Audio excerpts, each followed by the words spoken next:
All right, so here we are at the end of a holiday weekend. Two of last week's winners in the top three, joined again by Meat French for the second day in a row.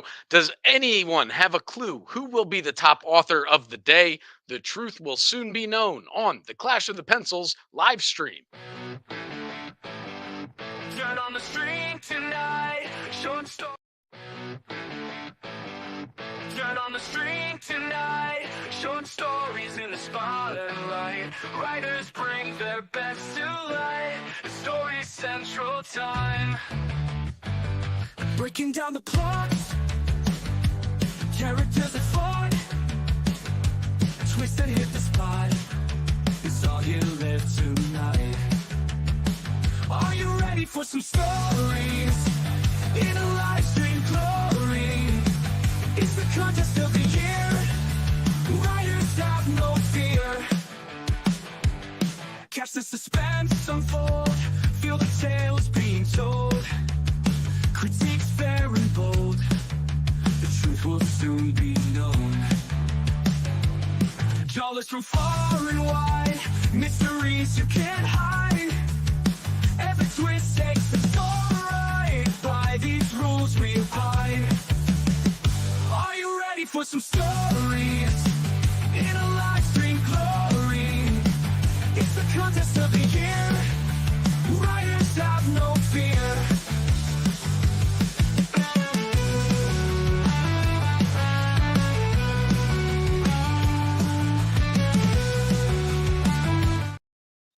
All right. Well, welcome again to the Clash of the Pencils live stream, where we are going to break down the three top stories of the day that we've gotten in.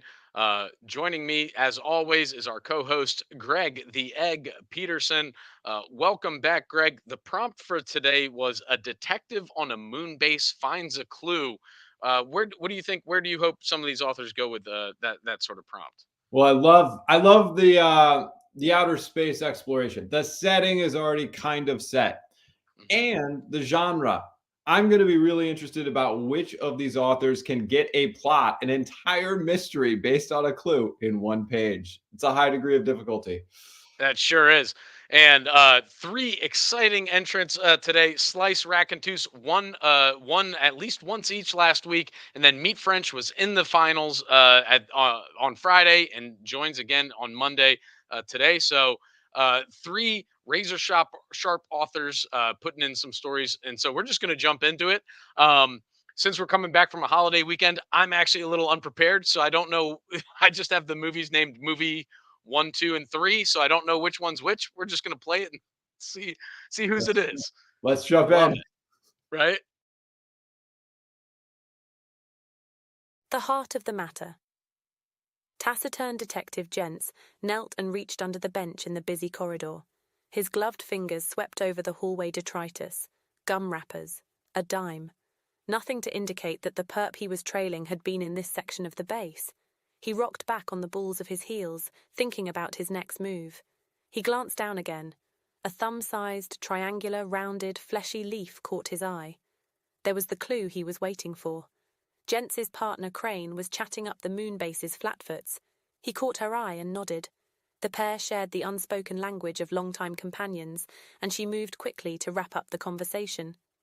Jents slipped the leaf into a plastic evidence bag and met her at their unmarked electric cart. "This is it," he said, placing the bag on the cart's console. "We know one of them has been here." Crane, hand on the cart's wheel, leaned back. "Never understood the market for these," she said, gesturing toward the evidence bag. Gents shrugged. "Now that Earth's atmosphere doesn't support the growth, artichoke farms are popping up everywhere on the moon. I heard from my guy in shipping that we're exporting 5,000 cases every week." "There's no way we produce that much," Crane said.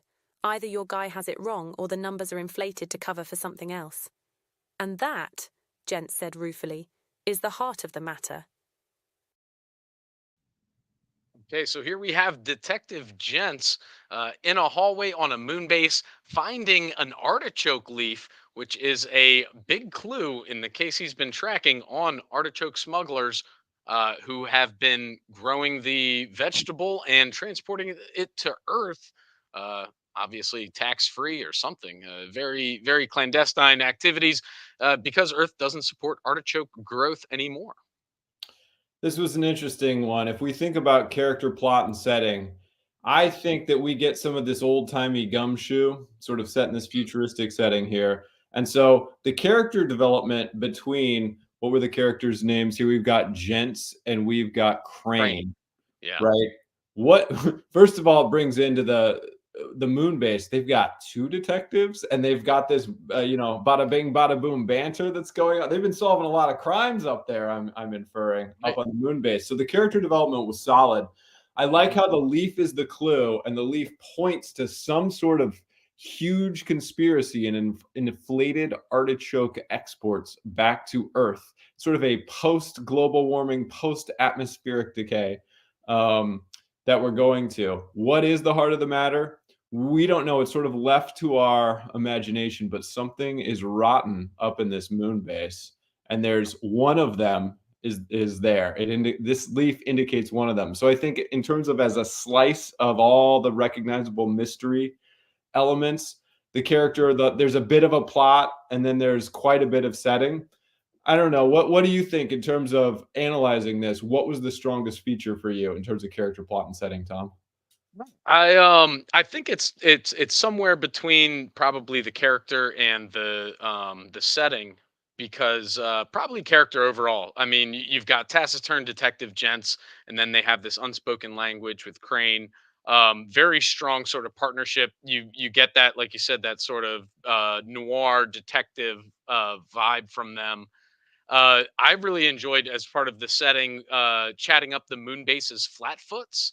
That's just one of those things of okay, I don't really, it gives me some sort of visual imagery of there are these people that are wearing some sort of suits or technology that they've been now dubbed flatfoots, and there's I don't know, it's just these vague references that kind of create this big world that allows the reader to use their imagination to sort of fill in the gaps. So I really enjoyed that. The plot was, the plot was kind of this slow burn where you're looking for the where's this clue? Okay, he's got a clue. What does this mean? What does it mean? And then it explodes into this. Well, if that's what that means, and that's what your guy says, those numbers are way. It's kind of like all of a sudden the conspiracy's wide open, and that just means you're back at square one again, kind of. So I really enjoyed that. Yeah, no, it was good how it got bigger and bigger as they got deeper Mhm. into the case. So yeah, great start here from Rack and Toos. Let's see if Meat French and Slice can hang with that sort of quality mystery novel, mystery story. Let's see. Next one, movie number 10. Let's see whose this is. Detective Chuck Cheeks MacGuffin, the lone investigator on Moonbase 13, always saw the moon as a giant rump. One day, Officer Jenny Bottoms called him to Sector G, where someone had tampered with the power grid and left behind a cheek implant, a high-tech one with a microchip. Before Chuck could piece it together, the base's AI, Mooney, alerted him to an unauthorized access in the control room. Rushing there, they found Dr. Gluteus Maximus, the base scientist, with a suspiciously round posterior. "Freeze, Moon teeth!" Chuck shouted. Dr. Maxim confessed he was trying to protect the base's data from a hacker targeting propulsion blueprints. The cheek implant was a decoy to trace the hacker's signal. Following the lead to a crack in the lunar surface, they found a hacker's hideout. The culprit, a disgruntled ex-employee, was swiftly apprehended. Back at the base, Chuck filed the report, laughing as he looked at the moon. Just another day solving cheeky mysteries. Hey, Cheeks MacGuffin, lone investigator on Moonbase 13, it cracks the case as far as I don't know. I'm kind of hard to follow, so I'm my plot or my synopsis might be off here. But long story short, he found a scientist had planted some sort of fake butt cheek in a control room in order to catch a hacker, and then they caught the hacker, which was a disgruntled ex-employee. Just a day on the job. Just a day on the job. I thought it was really interesting that there was the AI Mooney, right? And there was unauthorized access to the control room. And so it's interesting that a detective is kind of working with AI rather than having the entire AI solve everything.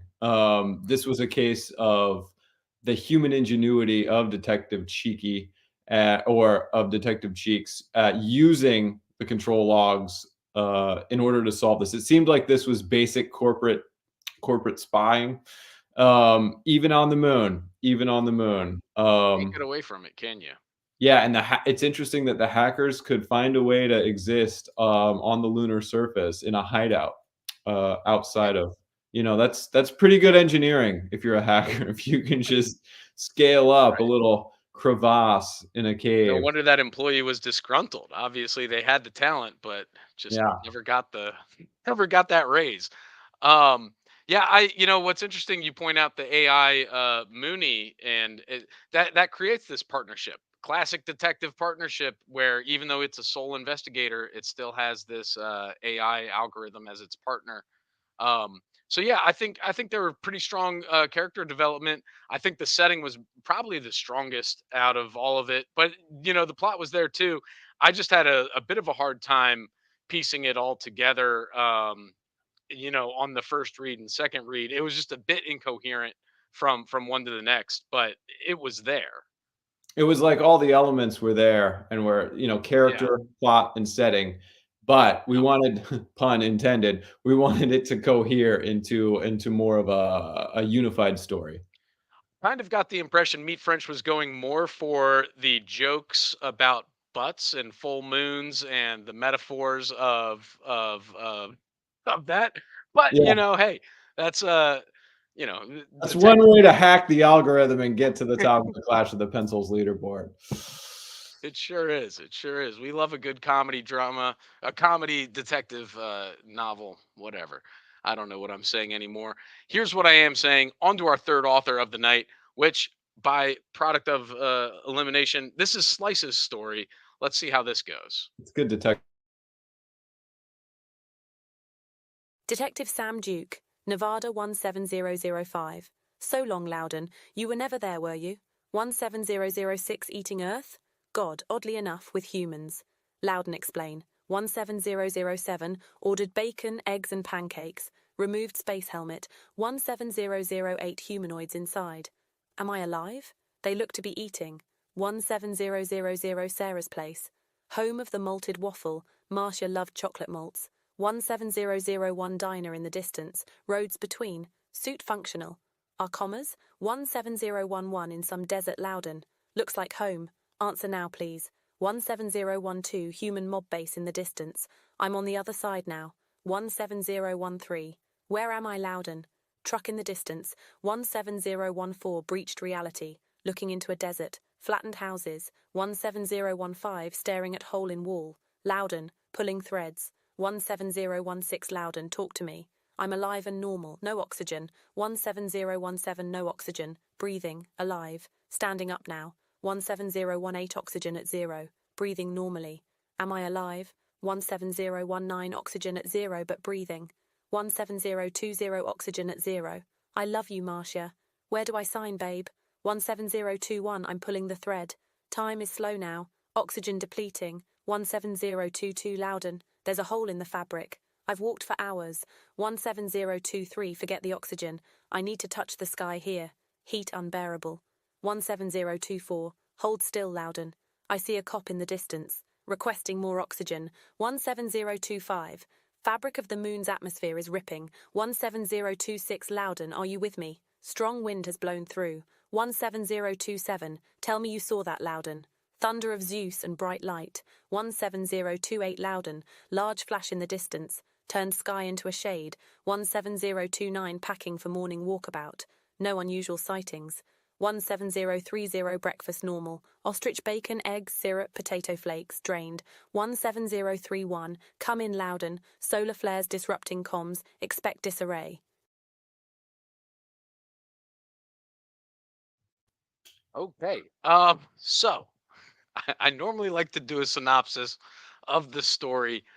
I don't think I can. I have no idea what's going on. It's some sort of like time entry code here of every minute, maybe, I'm not sure, over the course of 25 to 30 minutes, it seems. Uh, Someone communicating with another person named Loudon. I don't know. It kind of felt like a detective log, kind of like a Sergeant Joe Friday type thing. But other, other than that, I also have in my notes maybe some sort of fart joke. I don't know. Maybe because I read it after Meat French's. I'm not sure. I'm not sure what's going on here. Greg, do you have any ideas? I'm not sure. I'm not sure. This is experimental as it gets in terms of fiction. We're One of the things about hearing that it read aloud was just the relentlessness of the time stamping. And it felt like if Mooney AI was in one hand and the first one was in just two old-timey gumshoes who had this bada bing bada boom, this felt like the storytelling was taken over by an AI log or some sort of robot intelligence that the human can't even enter into this thing. In terms of plot, it seems like maybe a solar flare either happened or was covered up at the end when they said the heat is unbearable, there's a tear in the fabric, come in, and then they're like, all of a sudden that reversed and everything was normal. I don't know if that's foul play. I don't know if that is the clue. And then in the logs, we have to go through and see that little gap. Like something's up here. Something's not right. Character development. In some ways, there's no character development, and in other ways, it's a purely kind of robotic character that is very, very hard to empathize with what they're going through, what their drives are, other than just processing the raw data and presenting it. I did think in terms of setting, I think it had a pretty strong setting with the ostrich bacon. I mean, food was a force, and the heat. So we got some really good sensory description from the environment. But most of it was kind of a kaleidoscope of words, similar to all three, that I'm not exactly sure what was happening in terms of the coherence of the story. Right. Yeah, I mean, definitely out of the three, this seemed to be the most plotless. I think you're right as far as that the setting was it was there. It talks a lot about desert and the base and the diner in the distance, flattened houses. So you do kind of get this eerie moonscape sort of image in your head. It's just kind of hard to tell exactly, though. Are they on Earth or are they on the moon? There's as far as the character, this AI thing, but then why is it trying to breathe oxygen? Maybe that's why it survives when the oxygen levels are at zero and it just thinks it needs to breathe. I don't know. It's an interesting story, and one that probably warrants a second and third reading, one that'll just stick with you for a few days, I think. I don't know. We'll see. Maybe we'll note on that tomorrow if it stayed with us and still rattling around the old brain. Yeah. Well, what's that? I said, but anyway. Anyway, it might not. I might forget about it as soon as this stream ends. All right. So here we are. We're getting close to the end. We're going to announce the winner, read tomorrow's prompt, and hit the top 5 sentences of the night. But first, we just have one quick word. Oh, actually, here, let's do this. We haven't done this yet. For those out there wondering how to play, this is a way that you can play Clash of the Pencils yourself. How to play Clash of the Pencils. First, watch the live stream every morning. Hey, you're doing a great job. At the end of each show, we'll reveal the next prompt. Take that prompt and handwrite a one-page story based off of it, and then snap a pic and upload it, and you're in the game. See if your story's in the top 3, then vote for your favorite, and tune in to the live stream the next day to see who wins. It's that easy. All right, and then one more thing, because I still have to upload the top 5 sentences. Here's a word from our sponsor. Come to J-Rock Subaru. It's on a great heat lapse. Feel like a lizard again. Sweat it out, let it pour. Burn the dance floor. Free lifetime membership. There are 100 classes. Come and dance, come and sweat. Let's heal you stretch it out, lose control. Groovy moves, energy high. Dance with us, touch the sky. Free lifetime membership after 100 classes. Come and dance, come and sweat. This feel you won't regret. That's J-Rock Zumba Room. Free lifetime membership after 100 classes. So go on, check it out. I've heard great things. Never been myself, but had a lot of friends get 99 days classes, and then I never heard from them again after the 100th. But you know, who knows? No clue there, Tom. No clue there for mystery. No clue why that would happen. All right, so here are our top 5 sentences of the night. I think. Let me see there. Just making sure that I have them queued up properly. All right, here we go. So, number 5. Let's just get to the number 5. 17707 ordered bacon, eggs, pancakes, removed space helmet. That was from Slice. Number 4. Before Chuck could piece it together, the base's AI Mooney alerted him to do an unauthorized access in the control room. That was from Meat French. Number 3, also from Slice, 17000, Sarah's Place, home of the malted waffle. Marcia loved chocolate malts. Number 2, from Racontus, now that the Earth's atmosphere doesn't support the growth, artichoke farms are popping up everywhere on the moon.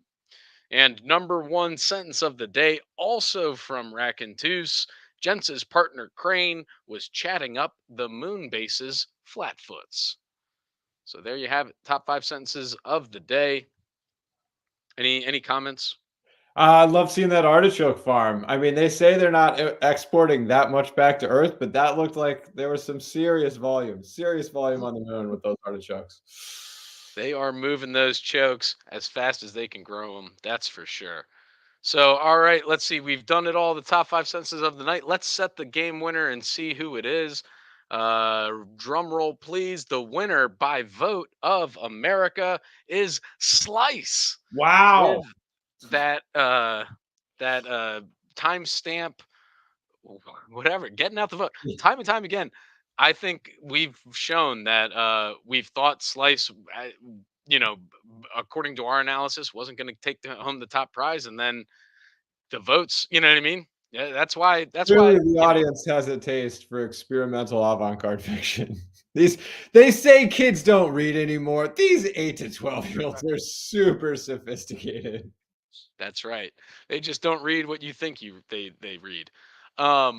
All right, so let's see. That's that. And then the next prompt for the night is or the next prompt coming up. Here we go is you discover a secret map written on the back cover of your textbook. So you discover a secret map written on the back cover of your textbook. So, Greg, where would we go from here as far as what do you think some authors' directions an author could take with this one? Well, I think it just launches you into plot. It's up to you to determine the setting of what the map is. The fact that it's a textbook, we're in back to school mode, but there's any sort of way you could go with that for the setting. What it leads to, what kind of treasure awaits at the end of that map. I think that is a plot. All you have to do is put some character on top of that, and you've got yourself a story. It's as large or as small as you want it to be. Like you say, you could find some massive treasure outside, or you could find a secret drinking fountain inside. Who knows? It's a world's up to your oyster. So all right, that's with that. I mean, I don't know. That's about it. You have until 4:30 today Eastern. These are sprints. We will be here Tuesday through Friday. You've got the next 6 to 7 hours to scribble something down on the page and check back same time next day, and we will analyze the character, plot, and setting of the top 3 stories of the day. That's it. So sharpen your pencils, sharpen your minds, and until then, we will see you tomorrow. Are you not going to do the thing with the? I'm going to do it. Don't get captured, kids, with creativity and things. Don't get captured with creativity? Don't let your creativity get captured. All right. There we go. All right. We'll see you tomorrow. Holiday weekend.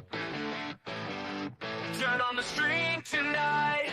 stories in the spotlight. Writers bring their best to light. The Story Central Time.